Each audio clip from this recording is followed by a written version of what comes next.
شهر رمضان الذي أنزل فيه القرآن. Al-Quran merupakan petunjuk bagi manusia. Fungsi Al-Quran bagi umat manusia adalah sebagai pedoman hidup. Al-Quran dan Sunnah menuntut kita kepada jalan yang benar dan diridhai Allah SWT. Segala permasalahan semuanya ada jawapan dalam Al-Quran. Hal ini pula membuktikan bahawa Al-Quran benar-benar berasal dari kalam Allah, bukan buatan manusia. Sejak 1400 tahun detik ini, Al-Quran telah terjamin keaslian isinya kerana Allah SWT sendiri yang memeliharanya. Sebagai firman Allah dalam Al-Quran surah Al-Hijr ayat 9. Sesungguhnya kami telah menurunkan Al-Quran dan sesungguhnya kami pula yang benar-benar memeliharanya. Maka hal ini merupakan salah satu daripada keajaiban Al-Quran sendiri. Bahkan masih banyak lagi keajaiban Al-Quran yang sudah terbukti dalam ilmu pengetahuan. Mahapun segala sesuatu yang masih dirahsiakan Allah akan terbuktinya seperti hari kiamat. Untuk itu berikut ini adalah dijelaskan apa saja bukti keajaiban Al-Quran di dunia ini, terutama dalam bidang hal ilmu pengetahuan yang semua sudah terbukti seperti apa yang Allah terangkan dalam Al-Quran. Melihat kepada ayat Al-Quran tersebut, Al-Quran ini diturunkan pada berperingkat, iaitu diturunkan sekaligus dari Lauh Mahfuz, kemudian diturunkan ke Baitul Izzah, kemudian diwahyukan kepada Nabi Muhammad melalui perantaraan Jibril selama 23 tahun secara beransur-ansur. Antara berikut adalah beberapa keajaiban Al-Quran di dunia. Pertama, air laut yang tidak bercampur. Fenomena ini berlaku di antara Atlantik dan Mediterranean, namun air antara dua laut itu tidak bercampur. Seorang oceanografi daripada Perancis telah melalui fenomena tersebut. Beliau mengatakan seperti ada dinding di antara dua laut tersebut. Ternyata peristiwa tersebut sudah tertulis dalam Al-Quran, iaitu dalam surah Ar-Rahman ayat 19 hingga ke ayat 20. مرج البحرين يلتقيان بينهما برزخ لا يبغيان. Begitu juga surah Al-Furqan ayat 53. Maha suci Allah yang maha hebat dalam ciptaannya. 2. Api di dalam laut dan dalam. Ditemukan oleh dua ahli geologi dari Rusia ketika meneliti mengenai kerak bumi di dasar lautan di Miami. Fenomena tersebut seperti gunung berapi di daratan yang mempunyai suhu yang tertinggi sehingga 231 darjah Celsius. Namun suhu tersebut tidak mampu untuk memanaskan seluruh lautan. Begitu juga laut tidak mampu memadamkan api tersebut. Fenomena ini telah disebut di dalam Al-Quran dalam surah At-Tur ayat 1 hingga 6.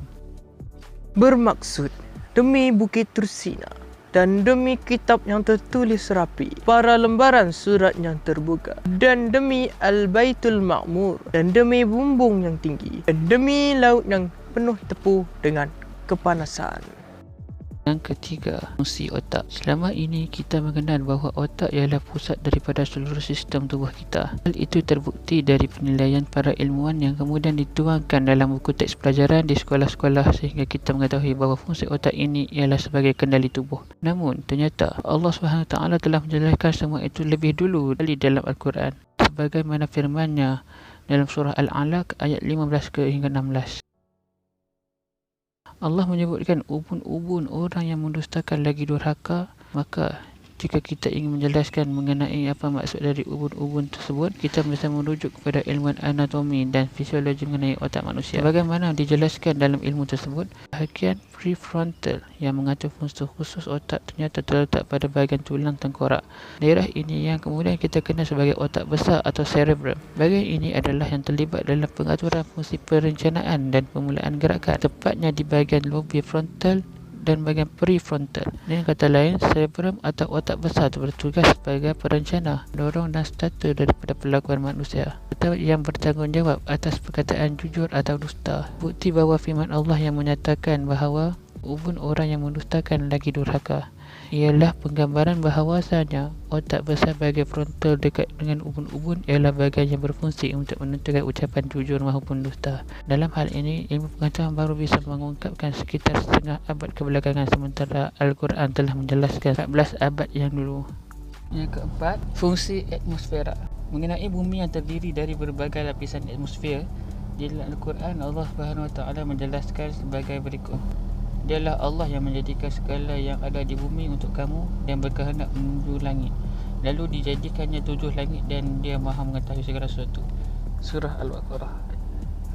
Dijelaskan bahawa kata langit yang sering muncul dalam ayat Quran ialah perumpamaan dari langit bumi dan keseluruhan alam semesta.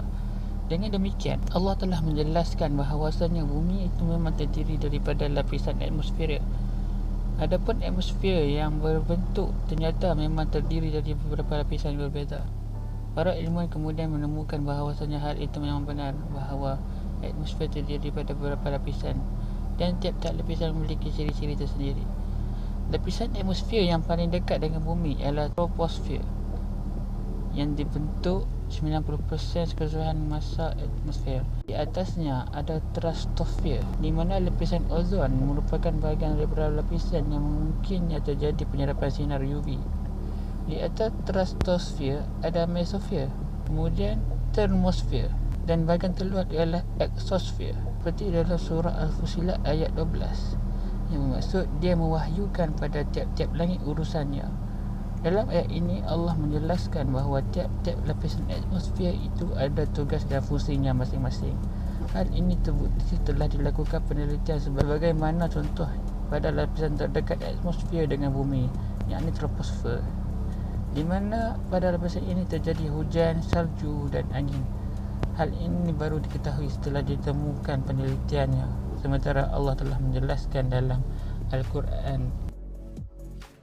Berikut adalah sebuah sedikit keajaiban Al-Quran yang saya dapat kongsikan. Masih banyak lagi keajaiban yang sudah terbongkar dan masih banyak lagi yang masih belum diterokai. Jadi, beriman kepada kitab Al-Quran turut diwajibkan ke atas semua umat Islam. Seperti dalam surah Al-Baqarah ayat 4 dan 5 yang bermaksud, dan juga orang-orang yang beriman kepada kitab Al-Quran yang diturunkan kepadamu, wahai Muhammad, dan kitab-kitab yang diturunkan dahulu darimu, serta mereka yakin akan adanya hari akhirat dengan sepenuhnya, mereka itulah yang tetap mendapat petunjuk dari Tuhan, dan merekalah orang-orang yang berjaya. Sekian saja video saya untuk kali ini. Terima kasih kerana menonton video saya. Sekian. Assalamualaikum warahmatullahi wabarakatuh.